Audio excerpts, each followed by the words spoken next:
नाज़रीन कराम, आज हम वाक़या असहाबे फ़ील के बारे में जानते हैं, जो कि तवल्लुद शरीफ से 55 दिन पहले पेश आया, जो असहाबे फ़ील का वाक़या कहलाता है।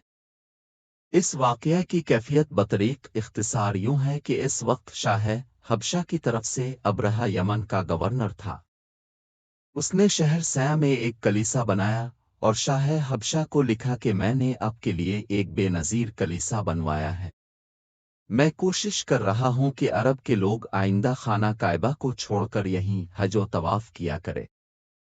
जब यह खबर अरब में मशहूर हो गई तो बनी कनाना में से एक शख्स ने गुस्सा में आकर इस कलीसा में बोलो बराज कर दिया। ये देखकर अब्रहा आग बगूला हो गया और उसने कसम खाई कि काबा की ईंट से ईंट ना बजा दूं तो मेरा नाम अब्रहा नहीं। इसी वक्त फौज व हाथी लेकर कायबा पर चढ़ाई की, यहाँ तक कि मकाम मगम्स में जो मक्का मुशर्रफा से 2 मील दूर है जा उतरा और एक सरदार को हुक्म दिया कि अहल मक्का से छेड़छाड़ शुरू करे। चुनांचे वो सरदार कुरैश के ऊंट और भेड़ बकरियां हाँक लाया, जिनमें 200 ऊंट अब्दुल मतलब बिन हाशिम के भी थे। बाद अज़ा अब्रहा की तरफ से हिनाता हुमेरी गया और अब्दुल मतलब को अब्रहा के पास ले आया। अब्रहा ने अब्दुल मतलब का बड़ा इकराम किया और दोनों में बजरिया तर्जुमान ये गुफ्तगू हुई। अब्रहा, तुम क्या चाहते हो? अब्दुल मतलब, मेरे ऊंट वापस कर दो। अब्रहा मुताजिब होकर, तुम्हें ऊंटों का तो ख्याल है, मगर खाना कायबा जो तुम्हारा और तुम्हारे आबाओ अजदाद का दीन है और जिसे मैं ढाने आया हूं इसका नाम तक नहीं लेते।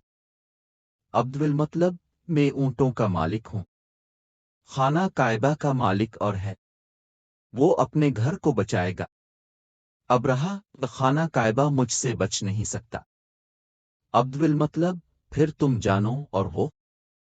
इस गुफ्तगू के बाद अब्दुल मतलब अपने ऊंट लेकर मक्का वापस आ गए और कुरैश से कहने लगे कि शहर मक्का से निकल जाओ और पहाड़ों के दर्रों में पनाह लो। ये कहकर खुद चंद आदमियों को साथ लेकर खाना कबा में गए और दरवाजे का हल्का पकड़कर यूं दुआ की। तर्जमा अशार ए अल्लाह, बंदा अपने घर को बचाया करता है तब भी अपना घर बचा। ऐसा न हो कि कल को उनकी सलीब और उनकी तदबीर तेरी तदबीर पर गालिब आ जाए। अगर तब हमारे क़िबला को उन पर छोड़ने लगा है तो हुक्म कर जो चाहता है। इधर अब्दुल मतलब ये दुआ करके अपने साथियों समेत पहाड़ों के दर्रे में पनाह गुज़ी हुए।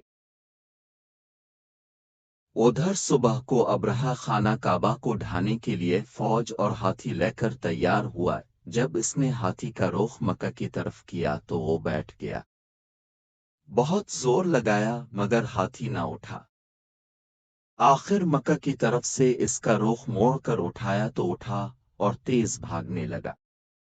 गरज जब मक्का की तरफ इसका रुख करते तो बैठ जाता और किसी दूसरी तरफ करते तो उठकर भागता।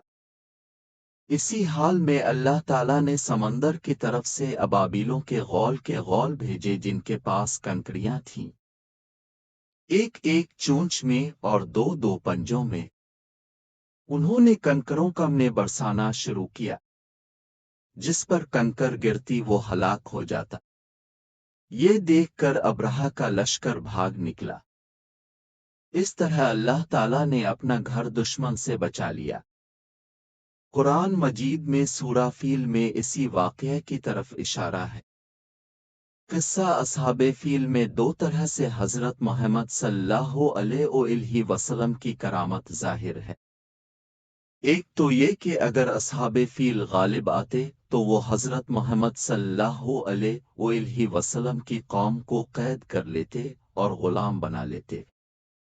इसलिए अल्लाह ताला ने असहाबे फील को हलाक कर दिया ताकि इसके हबीब पाक सल्लल्लाहु अलैहि वसल्लम पर पैदाइश से पहले ही तफूलियत की हालत में असीरी व गुलामी का धब्बा ना लगे।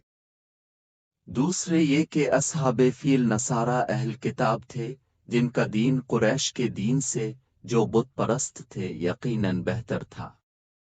مگر یہ کہ حضرت محمد صلی اللہ علیہ وسلم کے وجود کی برکت تھی کہ اللہ تعالیٰ نے بھی تو اللہ شریف کی حرمت قائم رکھنے کے لیے قریش کو باوجود بت پرست ہونے کے اہل کتاب پر فتح دی۔